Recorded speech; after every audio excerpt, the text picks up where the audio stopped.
வார்த்தைக்கு நேரம் நாம் கடந்து போகிறோம். வேதத்தை தூக்கி உம்முடைய வசனம் என் கால்களுக்கு தீபமும் என் பாதைக்கெல்லாம் வெளிச்சமா இருக்கிறது. இன்று பேசப்படும் ஒவ்வொரு வார்த்தைகளையும் நீர் வரும் மட்டும் என்னுடைய வாழ்க்கையில அபியாசப்படுத்துவேன் என்று உறுதி கூறுகிறேன். ஆமென். ஹாரிக்கு ஏதாவது ஒரு பைபிள் கொடுங்க அவனுக்கு பக்கத்துல.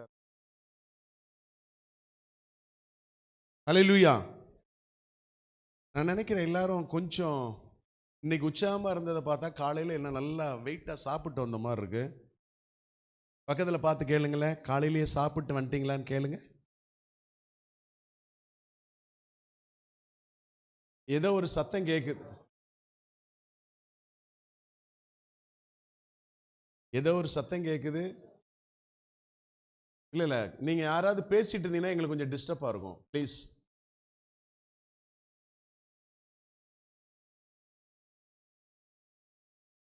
யாரோ ஒரு சத்தம் கேட்குது. இன்னைக்கு கம்யூனியன், அதனால நான் பாஸ்டிங்கில் வந்திருக்கேன்னு ஒரு சத்தம் கேட்குது. கர்த்தர் நல்லவர். உங்கள் மைண்ட் வாய்ஸ் கரெக்டாக கேட்கும். நான் ஒரு தீர்க்கதரிசி, கரெக்டாக கண்டுபிடிச்சிருவேன். யார் என்ன சாப்பிட்டு வந்தீங்க காலையில், யார் சாப்பிடலன்னு சொல்கிறீங்கன்னு கரெக்டாக கண்டுபிடிச்சிருவேன். சரி, வேண்டாம். கர்த்தர் நல்லவர். ஸோ போன மாதத்துடைய வாக்கு தத்தம் என்ன? ஆமென்.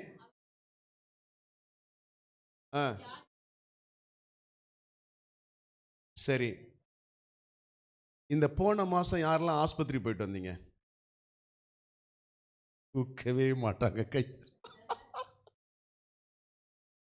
வசனம் என்னது? உன் அப்பத்தையும் தண்ணீரையும் ஆசி. சரி,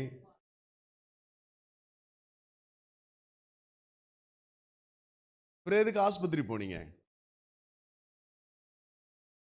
அந்த அங்கதான் என் தம்பி மட்டும்தான் கை தூக்குறாரு பின்னாடி இருந்து. யாரெல்லாம் ஆஸ்பத்திரி போனீங்க? வார்த்தையை அறிக்கை பண்ணுங்க. நான் சொல்லியிருக்கிறேன், the word confession is very important in our life. நீங்கள் வார்த்தையை அறிக்கை பண்ணும்போது உங்களுக்கு விரோதமாக எழும்பி நிற்கிற பொல்லாத சத்துருவின் கிரியைகள், வியாதியின் கூறுகள் இயேசுவின் நாமத்தினாலே உங்களை விட்டு நிர்மூலமாகும். தேவன் சிலுவையில் செய்து முடித்த அந்த வெற்றியின் நிச்சயம் எனக்குள் இருக்கிறபடியினால். யாருக்குள்ளெல்லாம் இருக்கு? யாரெல்லாம் நம்புறீங்க? ஆண்டவராக இயேசு கிறிஸ்து சிலுவையில் வெற்றியை செய்து முடிச்சிட்டாரு. உங்களுடைய சுகரு, உங்களுடைய கொலஸ்ட்ரால் எல்லாமே அவர் சுமந்துட்டாரு. இனி எனக்கு கொலஸ்ட்ரால், எனக்கு சுகரு, எனக்கு வைத்த வலி, எனக்கு குழந்தை இல்லை, இது எல்லாமே நம்ம சொல்றதுக்கு நமக்கு என்ன கிடையாது. நான் என்ன பண்ணணும்? கமெண்ட் பண்ணணும். இயேசுவின் நாமத்தினாலே உயிர் தெழுந்த நசரேயனாகிய இயேசு கிறிஸ்து பரிசுத்த ஆவி எனக்குள் இருக்கிறபடியினால், அவர் சிலுவையில் செய்து முடித்த வெற்றியை நிச்சயம் எனக்கு அவர் அதிகாரம் கொடுத்தபடியினால் நான் அதை கிளைம் பண்றேன். இன்னும் போய் ஆண்டவற்றை எனக்கு அதை செய்யுங்க இதை செய்யுங்கன்னு கெஞ்சிக்கிட்டு தான் இருக்கிறோமே ஒழிய, ரெண்டு காரியம் மட்டும் செய்யுங்க. ஒன்று, நீங்க வசனத்தை அறிக்கை பண்ணி அதை பெற்றுக்கொள்ளுங்க. இன்னொன்று, மற்றவர்களுக்காக ஜெபிக்க ஆரம்பிங்க. உங்களுக்காகவே ஜெபிக்காதீங்க. எனக்கு அதை கொடு.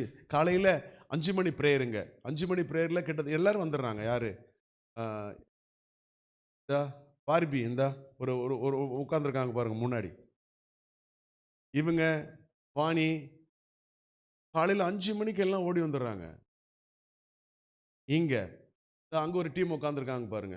பேச்சு அம்மாலாம் காலையில் எந்திரிச்சு யாராவது நகையை பிடிங்குவாங்களோ இல்லையோன்னு பொத்திட்டு வராங்க. ஒரு ஆமேன்னு சொல்லுங்களேன். அவங்களுக்கு காலையில் 5 மணிக்கு வந்து உட்காந்துடுறாங்க. உமா சிஸ்டர் எல்லாமே. ஏன்னா ரொம்ப நல்லா இருக்கு. நாங்கள் யாருக்காக ஜெபிக்கிறோம்? எங்களுக்காக ஜெபிக்கலை, மற்றவர்களுக்காக ஜெபித்து கொண்டு இருக்கிறோம். ஒரு அல்லேலூயா சொல்லுவோமா? 11 மணிக்கு அப்படிதான். 11 மணிக்கு மற்றவர்களாக ஜெபித்து கொண்டிருக்கணும். ரெண்டு காரியத்தை நீங்கள் விட்டுடாதீங்க. ஒன்று, வசனத்தை அறிக்கை பண்ணி பெற்றுக்கொள்ளுங்க. ரெண்டாவது, மற்றவர்களுக்காக ஜெபித்து உங்களுடைய ஜெபத்தை பெற்றுக்கொள்ளுங்க. பக்கத்தில் பார்த்து சொல்லுங்க, மற்றவர்களுக்காக ஜெபிங்க, வசனத்தை அறிக்கை செய்யுங்க. இப்போ நான் என்ன பண்ணிட்டு இருக்கேன் தெரியுமா? இயேசுவின் நாமத்தினாலே அடுத்த மாதம் 15ஆம் தேதிக்குள்ளார என்னுடைய அக்கௌண்ட்டில் 3 கோடி வரணும். நான் அந்த லாக்கரை ஓப்பன் பண்ணுறேன். யாரெல்லாம் ஓப்பன் பண்ணுறீங்கன்னு எனக்கு தெரியாது. நான் அந்த லாக்கரை ஓப்பன் பண்ணி அதை ரிலீஸ் பண்ணுறேன். இயேசுவின் நாமத்தினாலே நான் 5000 பேர் உட்காரக்கூடிய ஒரு சபையை கட்ட போகிறோம். 3 crores வந்து என் அக்கௌண்ட்டில் விழணும். என்ன ஒரு ஆமேனுங்க, உங்கள் அக்கௌண்ட்டில் விழுந்தா எனக்கு என்ன, எனக்கா கொடுக்க போகிறீங்க? இல்லை, ஃபெய்த் லெவலை இன்க்ரீஸ் பண்ணுறேன். ஃபெய்த் லெவலை இன்க்ரீஸ் பண்ணுறேன். எங்கேயோ ஒரு மனுஷன் எனக்கு போட்டு விடுவார், அது யாருன்னே தெரியாது. கர்த்தர் செய்வார், கர்த்தர் செய்வார். அந்த விசுவாசத்தை விட்டுடாதீங்க, பிடிச்சு கொள்ளுங்க. ஓகே, இந்த மாசத்துடைய வாக்குத்தத்தம் என்ன? சங்கீதம் 21:2 வேகமாய் வாசிங்க.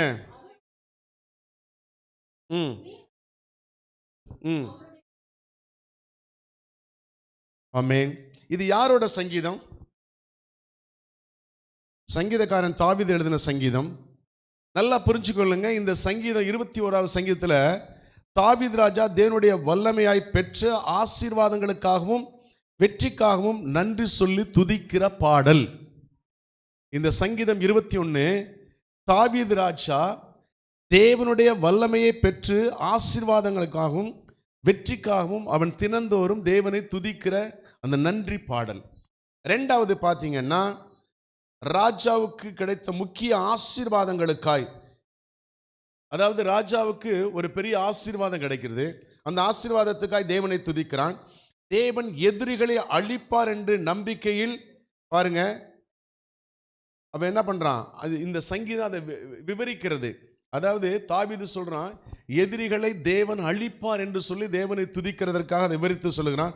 முக்கியமாக நித்திய ராஜ்யத்தையும் எதிரிகள் மீதான தீர்ப்பையும் குறிக்கும் சங்கீதமாக கருதப்படுகிறது.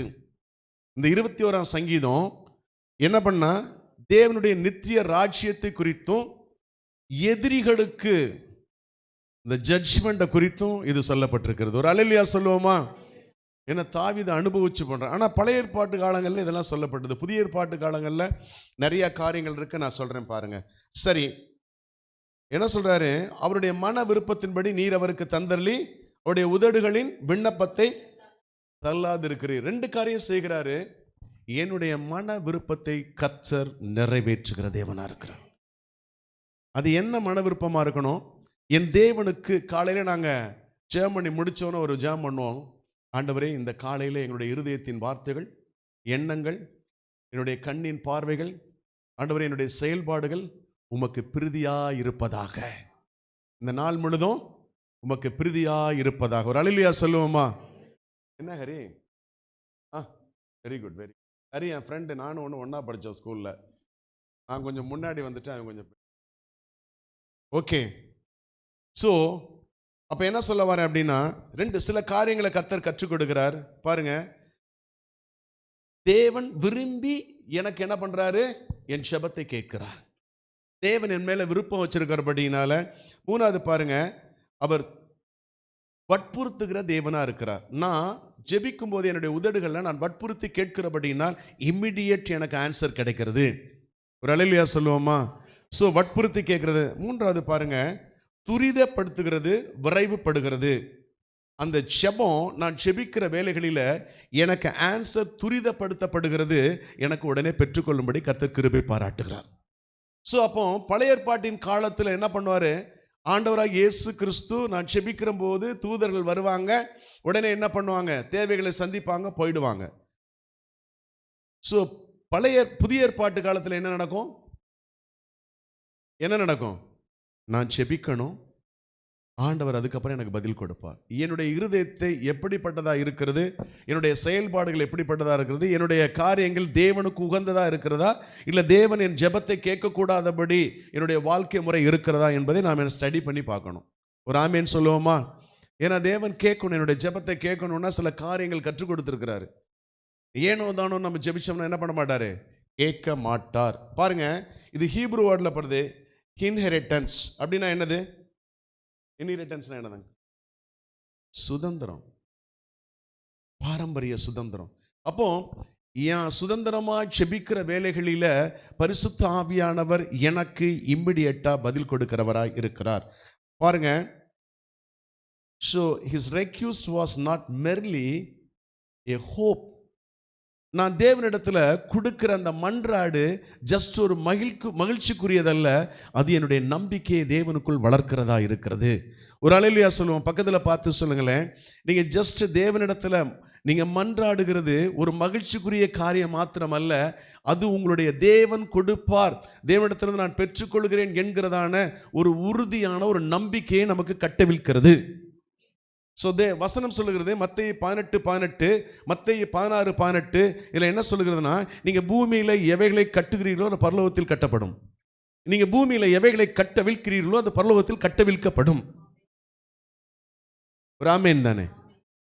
அப்ப நான் என்ன சொல்ல வரேன், எனக்கு விரோதமா இருக்கிற காரியங்கள், என்னுடைய தரித்திரியம், என்னுடைய பொருளாதார குறைவு, என்னுடைய பலவீனம், என்னுடைய சமாதான குறைச்சல், வீட்டுக்குள்ளார சரியான ஒரு நிம்மதி இல்லாத காரியங்கள், இதையெல்லாம் இயேசுவின் நாமத்தினாலே இந்த பூமியில ஆவியானவருடைய வசனத்தின்படி, நீ சொன்ன அதிகாரத்தின்படி, ஆண்டவரே நான் இயேசுவின் நாமத்தினாலே கட்டுகிறேன். அது அங்க கட்டப்படும்.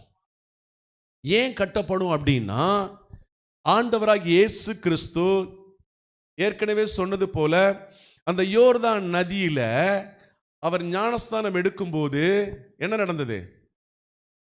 வானம் திறந்தது. அங்கிருந்து ஒரு சத்தம், இவர் என்னுடைய நேசகுமாரன், இந்நாள் வரைக்கும் பிதா வைத்திருந்த அந்த அதிகாரங்கள் அந்த பரிசுத்தாவிய குமாரனாகிய கிறிஸ்துவுக்கு கொடுக்கப்பட்டது.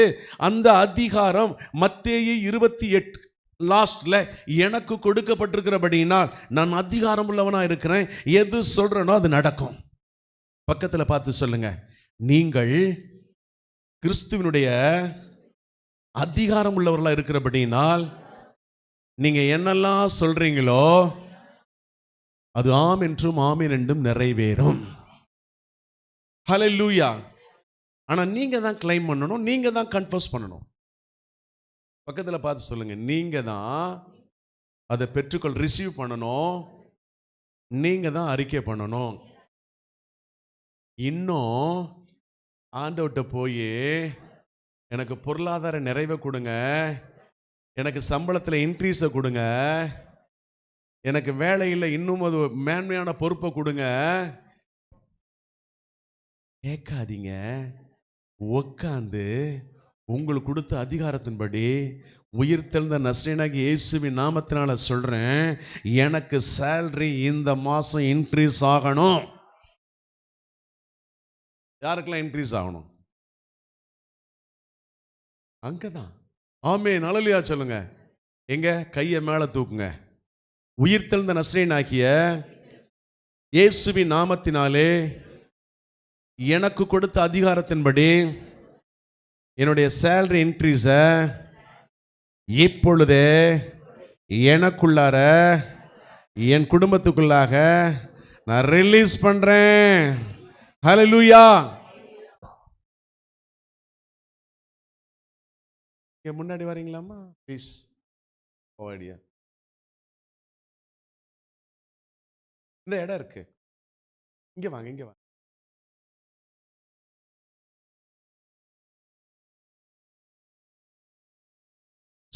நான் எதெல்லாம் கிளைம் பண்றேனோ அது எனக்கு நடக்கும். அப்போ பிலிப்பியர் 4:19 என்ன சொல்லுகிறது? தேவன் தம்முடைய ஐஸ்வரியத்தின் மகிமையிலே என் குறைவுகளை நிறைவாக்குறார். கிறிஸ்து இயேசுவுக்குள்ளார என் குறைவுகள் நிறைவாக்கப்படுகிறது. அப்போ இப்போ உங்களுடைய குறைவுகள் என்னென்ன இருக்கிறது? ஜஸ்ட் யோசித்து பாருங்க. உங்களுடைய ஃபேமிலியில் என்ன குறைவுகள் இருக்கிறது? ஒர்க் ஸ்டேஷனில் என்ன குறைவுகள் இருக்கிறது? உடைய சரீரத்தில் என்ன குறைவுகள் இருக்கிறது? என தேவ ஆவியானவர் இப்போ கேட்க சொல்கிறாரு. ஃபைனான்ஸில் எங்கெங்கே குறைவுகள் இருக்கிறது? உங்களுடைய செழிப்பு எங்கெங்கே குறைவுகள் இருக்கிறது? உங்களுடைய வீடுகளுக்குள்ள எங்கெங்கே குறைவு இருக்கிறது? எல்லாத்தையும் கர்த்தர் உங்களை பார்த்து கேட்குறாரு. இப்போ நீங்கள் கிளைம் பண்ணுங்கன்றாரு. ஒரு ஹல்லேலூயா சொல்லுவோமா? என்னென்ன குறைவுகள் இருக்குது? நல்லா கண்ணை மூடிக்கிட்டு நல்ல பரலோக ராஜ்யத்தை பார்த்து ஆண்டவற்றை கேளுங்களேன். இயேசுவின் நாமத்தினாலே உம்முடைய ஐஸ்வரியத்தின் மகிமையிலே என் பொருளாதார குறைவை நிறைவாய் எடுக்கிறேன். இயேசுவின் நாமத்தினாலே என்னுடைய ஃபைனான்சியலை உம்முடைய மகிமையிலிருந்து எடுக்கிறேன். இனி நான் செழிப்புள்ளவன், இனி நான் ஆரோக்கியம் உள்ளவன், இனி நான் பலப்பட்டவன். இயேசு கிறிஸ்துவின் உயிர்த்தெழுந்த அபிஷேகம் எனக்குள் இருக்கிறபடியினால் என்னை எதுவும் செய்ய முடியாது. அறிக்கை ரொம்ப முக்கியம். இப்போ டாக்டர்கிட்ட போகிறோம், ஏதோ ஒரு வியாதிக்கு போகிறோம். அவர் என்ன சொல்கிறாருன்னா, கண்டினியூவாக நீங்கள் ஒரு 6 மந்த் இந்த கோர்ஸ் எடுக்கணும். காலையில் 4 மாத்திரை, மத்தியானம் 4 மாத்திரை, ஈவினிங் 4 மாத்திரை, மொத்தம் முன்னாங்க 24. அப்படி தானே? எத்தனை? ஓ, நான் கணக்கு தப்பாக சொல்லிட்டேன் போல இருக்கு.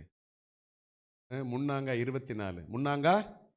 அப்போ 12 மாத்திரை ஒரு நாளைக்கு போடணும். காலையில் சாப்பிட்டோமா, யாரா ஏதாவது பேசினாலும் ஓடி ஓடி அதை எடுத்து சாப்பிடுவோம். ஆனால் இங்கே சொல்கிறாரு, நீ மாத்திரை சாப்பிட்றியோ இல்லையோ, ஆனால் தேவ வசனத்தை நீ அறிக்கை பண்ண ஆரம்பி. அது நிறைவேறும், அது நிறைவேறும். அல்லேலூயா. நீ அழிவுள்ள வித்தினால் அல்ல, என்றென்றைக்கு நிற்கிறதும் ஜீவனுள்ளதுமாகிய தேவ வசனமாகிய அழிவில்லாத வித்தினாலே மறுபடி ஜனிப்பிக்கப்பட்டிருக்கிறாய். நீங்களும் நானும் இன்னும் பாவத்தோட அதோட உட்காரல. நான் மறுபடியும் தேவனுடைய நாமத்தினால ஜனிப்பிக்கப்பட்டிருக்கிறபடினால இப்போ நான் தேவனுடைய ப்ராடக்ட். அல்லேலூயா. நான் தேவ வித்து, பரிசுத்தாவினுடைய வித்து. அவர் நல்லவர், அவர் சுகம் இல்லாதவர் இல்லை, அவருக்கு ஹார்ட் அட்டாக் இல்லை, அவருக்கு சுகர் இல்லை, அவருக்கு கொலஸ்ட்ரால் இல்லை, அவருக்கு வயிற்று வலி இல்லை, அவருக்கு மோசன் பிரச்சனை இல்லை, அவருக்கு மூல வியாதி இல்லை. ஆனால் ஒன்னே ஒன்று, அவர் நன்மையான தேவன். அதனால அவருடைய வித்தா இருக்கிறபடினால அவைகள் எல்லாம் எனக்குரியது. எங்க ஒரு சத்தத்தையும் காணோம், ஒரு சத்தத்தையும் காணோம். ஏன்னா அவர் கோடீஸ்வரர். அந்த கோடீஸ்வரர்னால அவருடைய சொத்து எனக்குரியது. சொல்லுங்களேன், அப்பா நீங்க கோடீஸ்வரரு, உங்க சொத்து எனக்கு தான் சொந்தம். நீங்க என் பேர்ல தான் ரிஜிஸ்டர் பண்றீங்க. ஒரு ஆள் இல்லையா? ஒரு ஆமேன்னு சொல்லுவோமா? எல்லாமே பாசிட்டிவா பேச ஆரம்பிங்க. பாருங்க, அடுத்தது பாருங்க, லூக்கா 22:15 வாசிங்க வேகமா. நீதிமொழிகள் 10:24.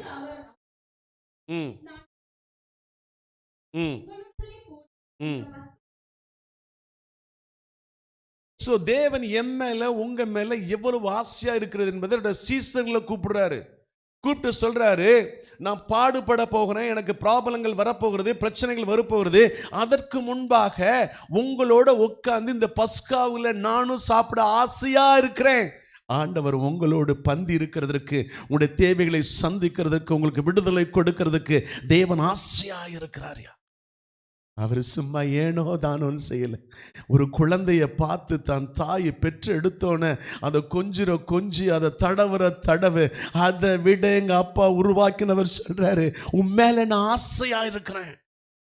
பக்கத்துல பார்த்து சொல்லுங்க, அப்பா உங்க மேல ஆசையா இருக்கிறாரு. நீங்க உங்க கணவன் மேல ஆசையா இருக்கீங்களா, மனைவி மேல ஆசையா இருக்கீங்களா தெரியாது, ஆனா அப்பா நம்ம மேல ஆசையா இருக்கிறாரு. கையை வைத்து சொல்லுங்க, அப்பா நீங்க என் மேல ஆசையா இருக்கீங்கப்பா, அது போதும்பா. எனக்கு அந்த நித்திய வாழ்க்கைக்கு நான் பாத்திரமாய் மாறுவேன். எனக்கு முன்பாக எந்த தடைகளும் இருக்காது. ஏன்னா அப்பாவுடைய ஆசை என் மேல ஆசை வச்சிட்டாரு. வாசிங்க அடுத்த வசனம், நீதிமொழிகள் 10:24.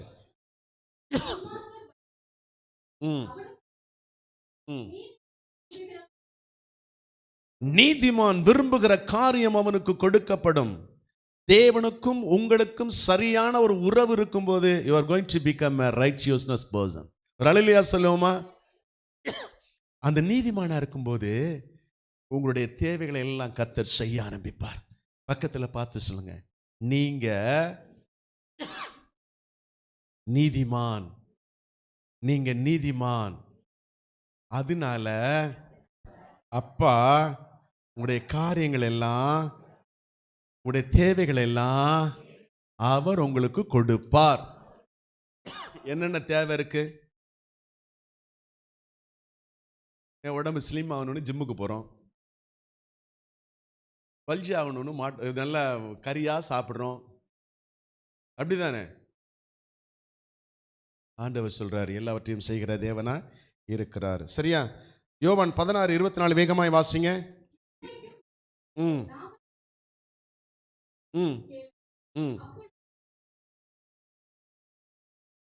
இதுவரைக்கும் நீங்கள் என் நாமத்தினாலே சொல்ற. ஆனா நம்ம எதுல கேட்கிறோம்? எதையாவது உட்கார்ந்துகிட்டு எதையாவது ஒன்று ஆண்டவர்கிட்ட கேட்டுட்டு இருக்கிறோம். அவர் சொல்றாரு, நீ கேளு, பட் என்னுடைய நாமத்தினால கேளு. அவருடைய நாமங்கள் என்ன? எகோவா ஈரே, எகோவா ரஃபா, எகோவா ஷம்மா, எகோவா சாலோம். ஆயிரக்கணக்கான நாமங்கள். நான் அதை உச்சரிக்க உச்சரிக்க உச்சரிக்க உச்சரிக்க எதெல்லாம் தேவைகளோ ஆட்டோமேட்டிக்காக வந்துட்டு இருக்கோம். பக்கத்தில் பார்த்து சொல்லுங்களேன், என்னுடைய நாமத்தை பேசினீனா ஆட்டோமேட்டிக்கா எல்லாமே வரும். பாருங்க, ரிஜாய்சிங் இன் த ட்ரென்பியூட், அதனுடைய மீனிங் என்னன்னா கிரேட் விக்டரி ஆர் அச்சீவ்மெண்ட். என்ன சொல்றாருன்னா, இந்த நாட்களில் joy was the result of miracle. நம்முடைய வாழ்க்கையில் என்னுடைய மன மகிழ்ச்சி, என்னுடைய வாழ்க்கையில் தேவன் கொண்டு வருகிற அற்புதங்களை நான் பார்க்கும்போது நான் சந்தோஷம் உள்ளவனாய் மாறுகிறேன். ஒரு ஆமென் சொல்லுவோமா? ஸோ முதல் நம்ம பார்த்தது பாருங்க, joy was the result of an answered prayer. So நான் செபிக்கிற செபத்துக்கு தேவனிடத்திலிருந்து பதில் வரும்போது என்னுடைய வாழ்க்கையில் ஒரு மிகுந்த சந்தோஷம் உண்டாகிறது. ஒரு ஆமென் சொல்லுங்களேன். ஸோ நீங்கள் ஜெபிக்க ஆரம்பிக்கும் போது பதில் வர ஆரம்பிக்கிறது. அப்பொழுது நான் பெற்றுக்கொள்கிறவனாய் மாறுகிறேன். என்னுடைய வாழ்க்கையில் ஒரு சந்தோஷம் உண்டாகிறது. இதைத்தான் தாவீது ராஜா அங்க சொல்றாரு. வாசிங்க 1 சாமுவேல் 1:15-20 வேகமாய் வாசிங்க. ம் ம் ம் ம் ம் ம். ஹல்லேலூயா. இல்ல 15-20 வாசிங்க. ம் ம்.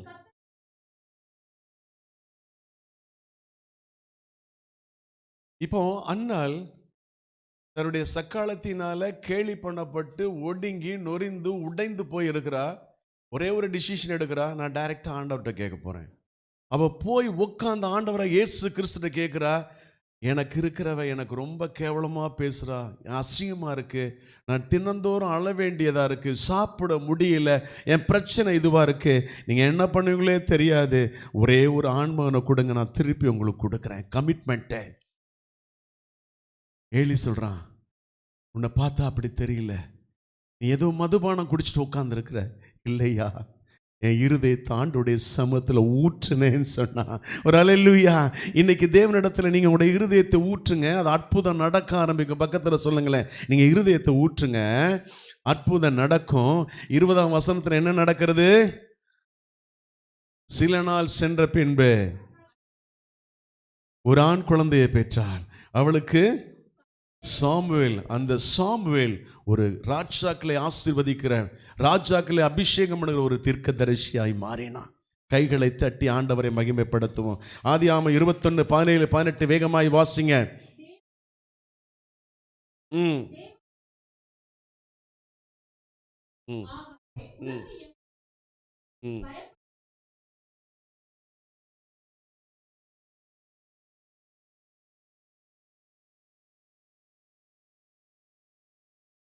ஆமென், ஹல்லேலூயா. இங்க என்ன நடக்குது? ஆபிரகாம் தன் வேலைக்காராகிய ஆகார மெரி பண்ணிருந்தான், மெரி பண்ணல, சேர்த்து கொண்டான். அவளுக்கு பிறந்தது இஸ்மவேல். அவன் கிட்டத்தட்ட கொஞ்சம் ஓரளவு 16 வயசு இருக்கும். நீங்க அந்த ஹிஸ்டாரிக்கல் பேக்ரவுண்டில் பார்த்தீங்கன்னா, ஆபிரகாம் சொல்றான், என் மனைவிக்கு உன்னை பிடிக்கல, நீ வீட்டை விட்டு போயிருன்னு சொல்லி காலையிலேயே ஒரு துருத்தியில் நல்லா அவளுக்கு வேண்டிய காரியங்களை எடுத்துட்டு அப்பெல்லாம் சுட்டு அவட்ட கொடுத்து அந்த வனாந்தர வழியா அப்படியே நீ போயிடு அப்படின்றான். எவ்வளோ ஒரு கொடூரமான செயல். ஆண்டவர் சொல்லிட்டாரு, உன் மனைவி என்ன சொல்கிறாள் அதை கீழ்ப்படியன்னு சொல்லி அனுப்பிச்சோன்னே எல்லாம் முடிந்ததற்கு அப்புறம் அவன் மகன் கத்த ஆரம்பிக்கிறான். உயிர் போகிற சூழ்நிலை கீழே போட்டு சொல்கிறா, இவன் சாகிறதை என்னால் பார்க்க முடியல. கர்த்தர் சொல்கிறாரு, இவனை பெரிய ஜாதியாக்க போகிறேன், இவன் சாக போகிறான், பெரிய ஜாதியாக்க போகிறேன். ஒருவேளை நமக்கு இப்படிப்பட்ட பிரச்சனைகள் இருக்கலாம், கர்த்தர் அதை ஓவர் கம் பண்ணி உடைய வாழ்க்கையில் ஒரு பெரிய அதிசயங்களை செய்ய போகிறாரியா. பக்கத்தில் சொல்லுங்க, கர்த்தர் இன்று உங்களுடைய லைஃப்ல ஒரு பெரிய அற்புதம் செய்வார். அது சாதாரணமானதல்ல, நீங்க அறியாதும் எட்டாதுமான பெரிய காரியமா இருக்கும். கர்த்தர் அதை செய்வார். வாசிங்க அடுத்தது 1 ராஜாக்கள் 18 42 46. ம் ம் ம்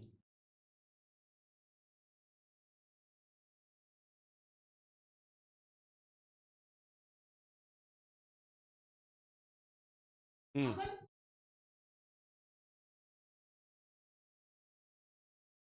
7வது தரம்.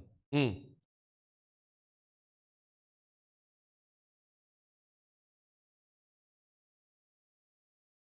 ஆமென். Thank you. என்ன நடக்கிறது? எலியா தீர்க்கதரிசி மவுண்ட் கார்மல்ல உட்கார்ந்துட்டு இருக்கிறான். கிட்டத்தட்ட 850 போகால் தீர்க்கதரிசிகளையும் தோப்பு விக்கிர ஆராதனைக்கு பணிவிடை செய்கிறவர்கள் எல்லாத்தையும் காலி பண்ணிட்டான். அப்படிதானே? எல்லாத்தையும் காலி பண்ணிட்டான். இப்ப மழை வரணும் சொல்லிட்டான். தன்னுடைய தலை தன்னுடைய முட்டில் படும்படியாய் முழங்கால் படியிட்டு கீழே குனிஞ்சு அவன் ஆண்டவரை நோக்கி பார்த்து ஜெபிக்கிறான். 7வது தடவை மழை பெய்ய ஆரம்பித்தது. உடனடியான ஜெபத்துக்கு கர்த்தர் பதில் கொடுக்கிற தேவனா இருக்கிறார். கைகளை தட்டி ஆண்டவரை மகிமைப்படுத்துங்க. ஏன் தெரியுமா? அந்த எலியா தீர்க்கதரிசனுடைய இருதயம் தேவனுக்கு உகந்ததா இருந்தது. அவனை கர்த்தர் உபயோகப்படுத்தினார். வாசிங்க அடுத்தது 1 நாளாகமம் 4:10. ம்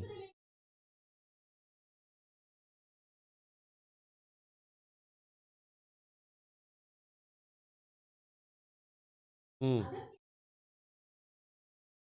ஆமென். கர்த்தர் அவனுக்கு அருளினார்.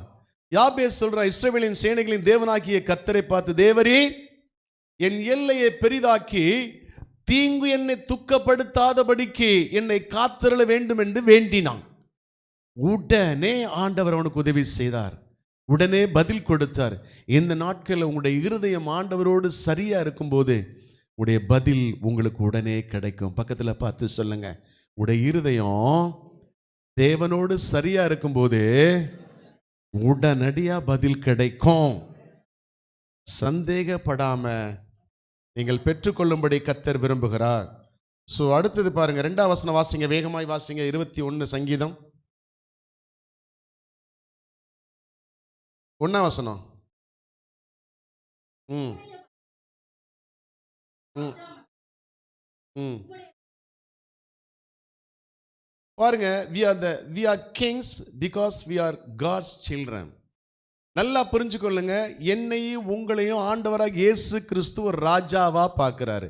ஏன் தெரியுமா? நீங்களும் நானும் அவருடைய பிள்ளைகள். பக்கத்துல பார்த்து சொல்லுங்க, எங்க அப்பா என்ன சொன்னாரு கேட்கும்போது, யூதருக்கு எஸ், நான் யூதருக்கு ராஜா. பிலாத்து கேட்கிறான், நீ ராஜாவா? நான் ராஜா. அப்ப என்னுடைய அப்பா ராஜாவா இருந்தா அவருடைய சந்ததியாகிய நான், அவருடைய வித்தா இருக்கிற நான், அவருடைய ப்ராடக்டா இருக்கிற நான் யாரு? ராஜா. சோ நான் ராஜாவா இருக்கிறேன், அவருடைய பிள்ளையா இருக்கிறேன். Jesus Christ is made as kings and priests. ஆண்டவராக இயேசு கிறிஸ்து என்னை எப்படி பார்க்கிறாரு, எப்படி உருவாக்கி இருக்கிறாரு? ராஜாக்களும் ஆசாரியர்களும். அப்ப நான் ராஜாவா இல்லையா? ஆண்டவராக இயேசு கிறிஸ்து ஆசாரியரா இல்லையா? அவர் பிரதான ஆசாரி. அவர் என்னெல்லாம் குணாதிசயத்தில் இருக்கிறாரோ அதெல்லாம் எனக்கு தர்றவரா இருக்கிறாரு. ஒரு ஆமேன். பாருங்க அடுத்து, because he loves us and washed away our sin in his blood. ஏன் தெரியுமா? அவர் தன்னுடைய இரத்தத்தினால என்னுடைய பாவத்தை கழுவி அவர் என்னை ஏற்றுக்கொண்டு என்னை விரும்பினபடியினால் என்னை ராஜாக்களும் ஆசாரியர்களும் மாற்றியிருக்கிறார். கைகளை தட்டி ஆண்டவரை மகிமைப்படுத்துவோமா? நீங்க போய் தலை குனிஞ்சு எங்க நிற்கணும்ல, ஆண்டவர் பொற்கிரீடம் தருகிறவரா இருக்கிறார். பொற்கிரீடம் தருகிறவரா இருக்கிறார். அதனால நீங்க சாதாரணமானவர்களே, இன்றைய நாளில் தேவன் என் வாழ்க்கையில் ஆளுகை செய்யும்படி வாஞ்சிக்கிறார். இன்னைக்கு ஆண்டவர் உங்களுடைய வாழ்க்கையில அவர் தான் ரூல் ஓவர் பண்ணும்படி வாஞ்சிக்கிறார். நாம் அவருடைய சிங்காசனத்தில் வீற்றிருக்கும்படி விரும்புகிறார். உங்களுடைய வல்லமை உள்ள ராஜா மகிழ்ந்திருக்கிறார். தேவன் கொடுத்த, பாருங்க சங்கீதம் 18:32 சொல்லுது, தேவன் கொடுத்த பலத்தால் தாவீது மகிழ்ந்தான். ஸோ தேவன் அவனுக்கு பலன் கொடுக்கிறாரு. இன்னொன்று பிலிப்பியர் 4:19 சொல்லுகிறது. 4:13 வாசிங்க. கிறிஸ்துவினாலே எல்லாவற்றையும் செய்ய எனக்கு பலன் உண்டு. அப்ப என்ன பலப்படுத்துறது யாரு?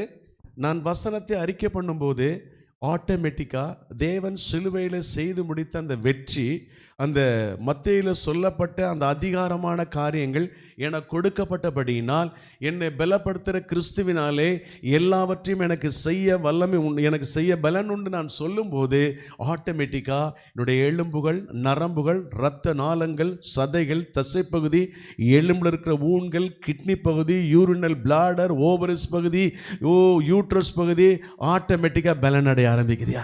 ஒரு அல்லேலூயா சொல்லுவோமா? எனக்கு இங்க பிரச்சனை, யூரின் சரியா போகலன்னு நீங்க போகணுன்ற அவசியமே இல்லை. எனக்கு இங்க ஹார்ட்ல பிரச்சனை, வேண்டவே வேண்டாம். நீங்க வசனத்தை மாத்திரம் அறிக்கை பண்ணுங்க.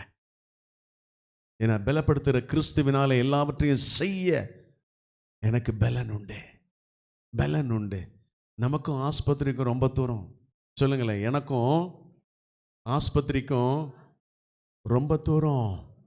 என்னைய உருவாக்கின பரிசுத்த ஆவியானவர் சிலுவையில் எனக்காக சத்துருவின் தலையை நசுக்கி என்னுடைய வியாதிகளை அவர் சுமந்து கொண்டபடியினால், அவருடைய குமாரனா இருக்கிற நான், அவருடைய சந்ததியா இருக்கிறபடியினால், அவருடைய அதிகாரம் எனக்கு கொடுக்கப்பட்டிருக்கிறபடியினால், உயிர் தெழுந்த நசரேயனாகிய இயேசுவின் நாமத்தினாலே இவைகளெல்லாம் நிர்மூலமாக்கி நான் ஆரோக்கியமானவன் என்று அறிக்கையிடுகிறேன்.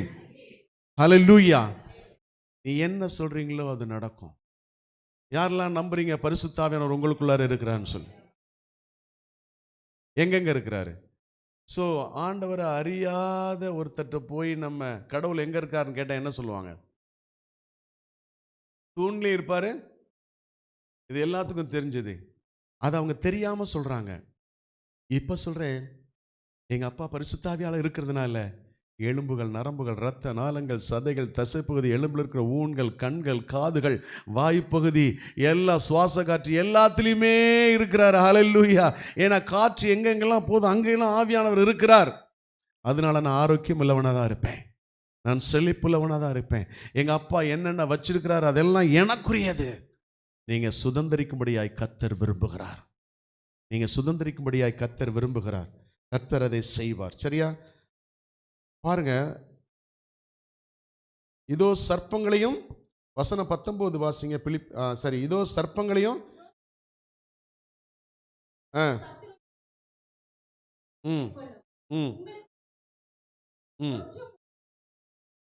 யார் அதிகாரம் கொடுக்கிறா? யார் அதிகாரம் கொடுக்கிறா? சொல்லுங்க, சத்தமா சொல்லுங்க. குமாரனாகிய கிறிஸ்து எனக்கு அதிகாரம் கொடுக்கிறாரு. என்ன சொல்றாரு? சர்ப்பங்களையும் தேள்களையும் மிதிப்பீங்க. நான் பார்த்து பயந்துகிட்டு நிற்கிற அவசியம் இல்லை. ஏன்னா சர்ப்பங்களை உருவாக்கின தேவன் என்னோடு கூட இருக்கிறார், தேள்களை உருவாக்கின தேவன் என்னோடு இருக்கிறார். பாருங்க, சத்ரு சகல வல்லமே மேற்கொள்ளும்படி உங்களுக்கு அதிகாரம் கொடுக்கிறேன். பிசாசுக்கு எதிர்த்து நில்லுங்கள், அப்பொழுது அவன் உங்களை விட்டு. யாரெல்லாம் எதிர்த்து நிற்கிறீங்க? யாரெல்லாம் எதிர்த்து நிற்கிறீங்க? ஓ, ரீசெண்டாக எங்கேயோ போயிருந்தேன், ஒரு கவுன்சிலிங்க்கு போயிருந்தேன். அங்கே பயங்கர ஸ்பிரிட் ப்ராப்ளம். அவங்களோட பேசிகிட்டு இருக்கிறேன், வர சொல்லிட்டாங்க, பேசிகிட்டு இருக்கிறேன். இப்போ இன்னொரு கவுன்சிலிங்க்கு ஒருத்தர் என்னோட பேசிகிட்டு இருக்கிறாரு. நான் பேச பேச வசனத்தை சொல்ல சொல்ல ஆட்டோமேட்டிக்காக ஆட ஆரம்பிச்சிச்சு. ஆட்டோமேட்டிக்காக ஆட ஆரம்பிச்சிச்சு. ஸோ அந்த வசனத்தை கன்ஃபர்ஸ் பண்ணி அதை அறிக்கை பண்ண சொல்லும்போது அது முதல்ல என்ன பண்ணுச்சு? இயேசுவின் ரத்தம் நான் சொல்ல மாட்டேன்னு சொன்னிச்சு. அதுக்கப்புறம் என்ன பண்ணுச்சு? ஆட்டோமேட்டிக்காக அதை அறிக்கை பண்ணவே ஆரம்பிச்சிருச்சு. கிட்டத்தட்ட 1/2 hour அறிக்கை பண்ணுச்சு. நான் என்னென்னலாம் சொன்னேனோ அறிக்கை பண்ண ஆரம்பிச்சு. கொஞ்ச நேரம் கழித்து அதெல்லாம் முடிஞ்சதுக்கப்புறம் அது சொல்லுது, நான் எங்கே இருக்கிறேன்? உன்னை தூக்கிட்டு வந்து இங்கே போட்டாங்க, நான் தான் இயேசுவின் நாமத்தினாலே உனக்குள் இருக்கிற ஸ்பிரிட்டை விரட்டினதுக்கப்புறம் நீ நார்மலாக மாற்றிருக்கிற. ஒரு அல்லேலூயா சொல்லுவோமா? ஏன்னா கர்த்தராகிய குமாரனாகிய கிறிஸ்து அவர் அதிகாரம் எனக்கு கொடுத்துருக்கிறபடினால் அந்த அதிகாரத்தை நான் யூஸ் பண்ணுறேன். ஒரு அம்மா சொன்னுச்சு, வீட்டுக்கு கொண்டு வந்துட்டாங்க, இந்த பக்கம் வீங்கி இருக்கு, மூடி கொண்டு வந்துட்டாங்க. வாலிப பிள்ளை, எல்லாத்துக்கும் நல்லா தெரியும்னு நினைக்கிறேன். உள்ளே வச்சு கன்ஃபர்ஸ் பண்ணிட்டு ஃபுல்லாக ப்ரேயர் பண்ணதுக்கு அப்புறம் சொல்லிக்கிட்டே இருக்கிறேன். அவங்க அம்மா சோபாவில் உட்காந்து அங்கே ஆடிட்டு இருக்கிறாங்க. நான் வீடியோ எடுக்கலை, அங்கே ஆடிட்டு இருக்கிறாங்க. கடைசியில் பார்த்தா வீங்கி இருந்தது கொஞ்சம் கொஞ்சமாக குறைஞ்சி நார்மலாக மாறிடுச்சு. அந்த கன்ஃபர்ஸ் பண்ணி முடிச்சு அந்த ஸ்பிரிட்டை விரட்டினதுக்கப்புறம் போய் ஒரு அரை மணி நேரத்தில் ஒரு ஃபோன் வருது. ஏய் பாஸ்டர் நீ தானே? ஆமாம் நான் தான். ஏன் என் மகளுடைய ஸ்பிரிட்டை விரட்டினேன்? அம்மா எனக்கு ஃபோன் அடித்து கேட்குது. எதுக்கு நீ கேட்குற? இயேசுவின் நாமத்தினால நான் கட்டளை கொடுக்குறேன், உனக்குள்ள இருக்கிற பேசுகிற பிசாசை நான் விரட்டுறேன்றேன். ஐயோ அப்படி சொல்லாத. நீ எங்கே போகிற? நான் அவனியாபுரம் போகிறேன். அங்கே இருந்து இவங்க அம்மாவுக்கு செய்வனை பண்ணி இவங்களை கொல்றதுக்கு, தான் மகளை கொல்றதுக்கு எப்படிலாம் நடந்துட்டுருக்கு. அப்புறம் அதை தூக்கி கொண்டாந்து இங்கே போட்டு இங்கே வச்சு நைட்டு 10 மணிக்கு விரட்டுறேன். இயேசுவின் நாமத்தினால வெளியே போ. எந்திரிச்சு கேட்குது, நான் எப்போ வந்தேன்? நீ காலையிலேயே வந்துட்ட. கர்த்தர் உங்களுக்கு அதிகாரம் கொடுத்திருக்கிறாரியா? நீ வசனத்தை அறிக்கை பண்ணும் போதே கர்த்தர் உனக்கு அதிகாரம் கொடுத்திருக்கிறார். அது ஆம் என்றும் ஆமேன் என்றும் நிறைவேறும். ஆனால் இங்கே விரட்டிட்டு நான் படுற பாடு எனக்கு தான் தெரியும். தூங்க விடாது. கர்த்தர் நல்லவர், பெரிய காரியங்களை செய்வார். இன்னொன்று பாருங்க, 20ஆம் வசனம் வாசிங்க. ஆகிலும் இப்போ 70 தன்னுடைய சீஷர்களை அனுப்புறாங்க. அவங்க போயிட்டு பிசாசுலாம் விரட்டிட்டு வந்து ஆண்டவர்கிட்ட சொல்றாங்க, நாங்கள் பிசாசெல்லாம் விரட்டணும், பயங்கர ஆக்டிவா இருக்கு, சந்தோஷமா இருக்கு. கர்த்தர் என்ன அவங்களுக்கு ஆன்சர் பண்றாரு பாருங்க, வாசிங்க. ஆகிலும்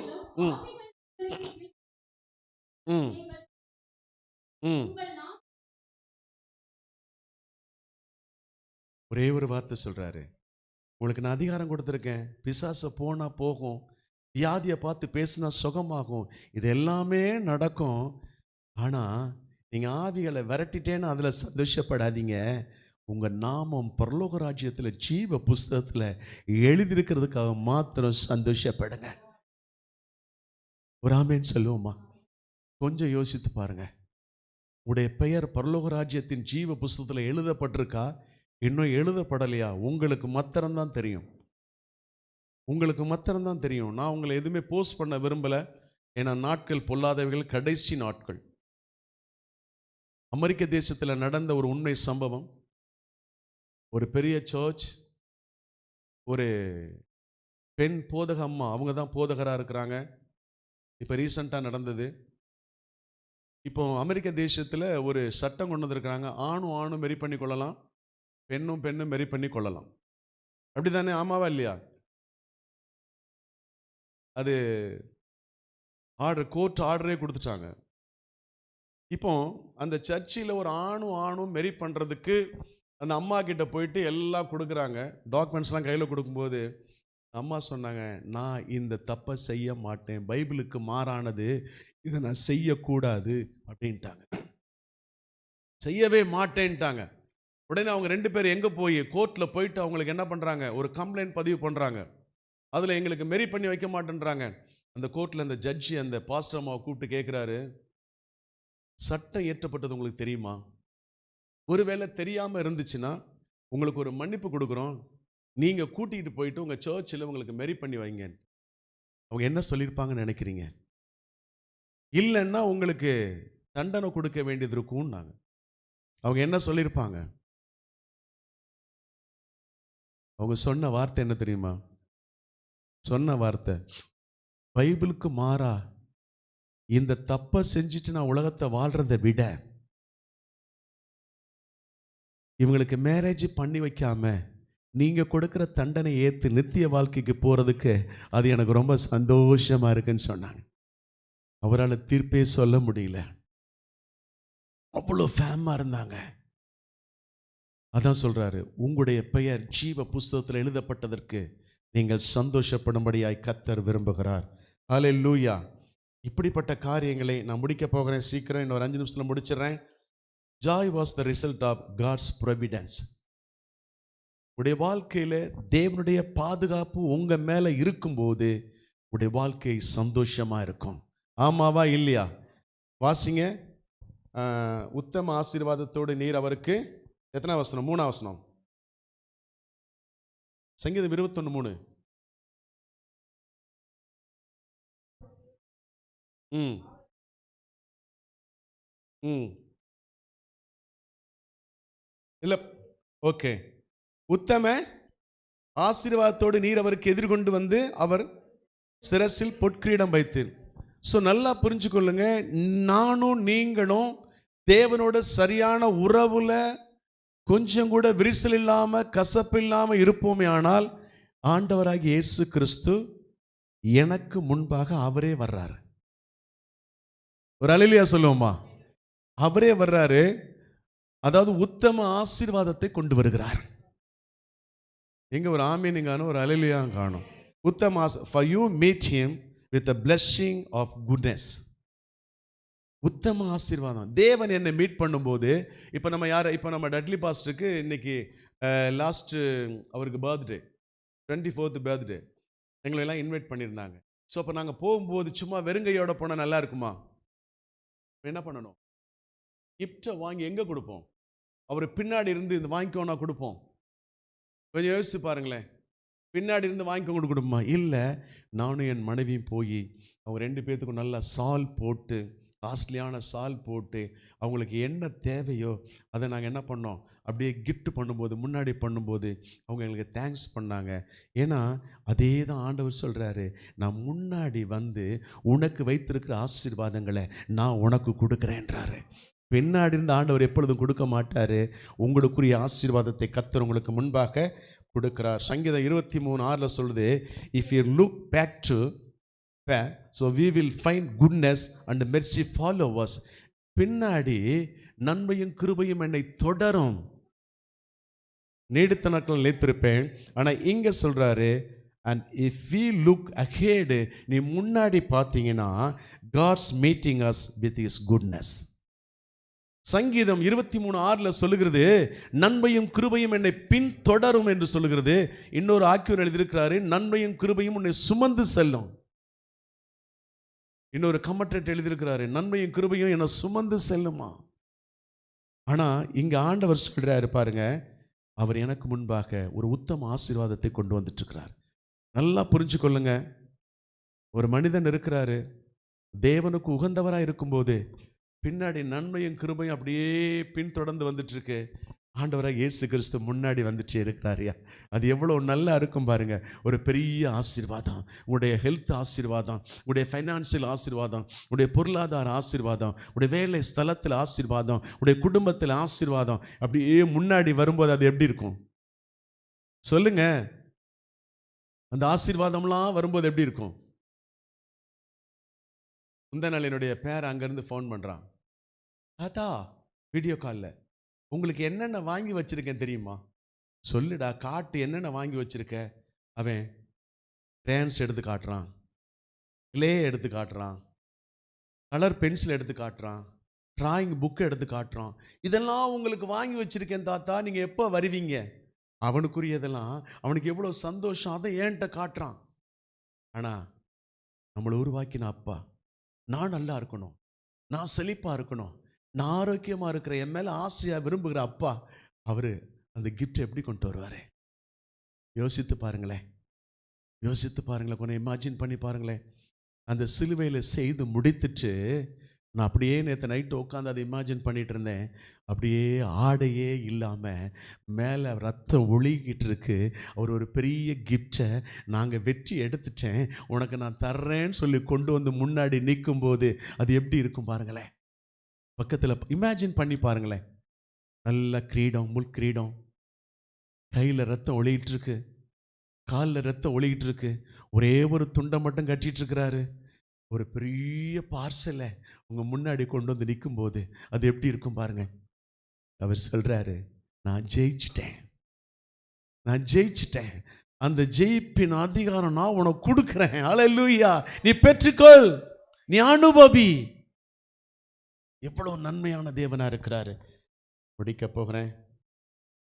யாரெல்லாம் அவருடைய ஆசீர்வாதத்துக்கு பாத்திரமாய் நடக்கிறார்களோ, a good blessing will come upon them. அந்த உத்தம ஆசீர்வாதம் அவங்க மேலே வருது. யோசிச்சு பாருங்களேன். நீங்க ஆண்டவரோடு இருக்கீங்களா? இல்ல ஏதோ ஒரு இடத்துல தனிமையா ஆண்டவருக்கும் உங்களுக்கும் எந்த உறவே இல்லாம இருக்கீங்களா?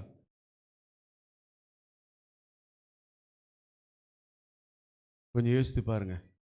உங்களுடைய இருதயத்தில் ஒரு மறுரூபம் வேணும். நீங்க இன்னும் அதிகமாக தேவனை தேடணும். தேவன் வைத்திருக்கிற ஆசீர்வாதங்களை யோவான் 10:35 வாசிங்க. இன்னும் நினச்சா ம் ம் ம் ம் ம் அமேன். ம்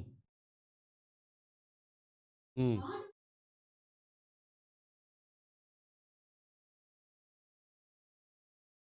ம் யார் உங்களுக்கு முன்பாக போகிறா? பழைய ஏற்பாட்டின் காலத்தில் மேய்ப்பர்கள் என்ன பண்ணுவாங்கன்னா, தங்களுடைய ஆடுகளுக்கு முன்னாடி நடந்து போவாங்க. ஆடுகள் எங்கே போகும்? அந்த மேய்ப்பனுக்கு பின்னாடி. மேய்ப்பன் போடுகிற சத்தம் சரியா கேட்கும். தன்னுடைய மேய்ப்பனுடைய சத்தத்தை கவனித்து கேட்கிற ஆடுகள். இன்னைக்கு பரிசுத்த ஆவியானவர் உங்களுக்கு முன்பாக போகிறதற்கு நீங்கள் ரெடியாக இருக்கீங்களா? இல்லை அந்த சத்தத்தை கேட்காம போகக்கூடாத தடை ஏதாவது இருக்கிறதா? கம்யூனியன் எடுக்க போகிறோம். கொஞ்சம் யோசித்து பாருங்களேன். என்னென்ன தடைகள் இருக்கிறது? அந்த தடைகளை நீங்கள் எடுத்து போடும்படியாய் கர்த்தர் விரும்புகிறார். கண்களை மூடி ஆண்டவரை நோக்கி பாருங்களேன். ஆண்டவரே, நீங்கள் எனக்கு முன்பாக போகிறதையும் நான் உங்களுக்கு பின்னாடி வரதையும் நான் விரும்புகிறேன் இயேசுசாமி. அப்போ தான் பாதுகாப்பு. ஏன்னா இயேசுசாமி முன்னாடி போனால் தான் பாதுகாப்பு. பின்னாடி வந்தால் பாதுகாப்பு கிடையாது. முன்னாடி பிரச்சனைகள் வரும், ப்ராப்ளங்கள் வரும். ஆனால் பிரச்சனைகளை மேற்கொள்கிற பரிசுத்த ஆவியானவர் எனக்கு முன்னாடி போனார்னா, எப்பவும் பைபிளில் படிக்கும்போது அவருடைய பிரச்சனை எனக்கு முன்னாடி போகும். கொஞ்சம் யோசிச்சு பாருங்களேன். ஆண்டவரே, ஒருவேளை உண்மை விட்டு நான் தூரம் இருந்தேன்னா நான் மன்னிங்க இயேசு சுவாமி.